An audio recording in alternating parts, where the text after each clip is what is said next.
Yan par, pwedeng pang derby yan. Pang derby ba to? Ang sarap yan tol. Hindi ako mahilig sa balot par eh. Sorry. Kahit may buhok ayaw ko yun, pero kapag iba ang may buhok gusto ko. Yun ang tunay. Yan ang tunay na cravings. Ay, Loud shit. ay may buhok pa. Ew! Masarap pag buhok ng ano ah. Ano ba yan?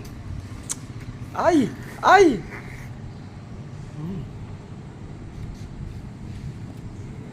Katatapos niya lang kumain par, pagkatapos nagbalot agad oh.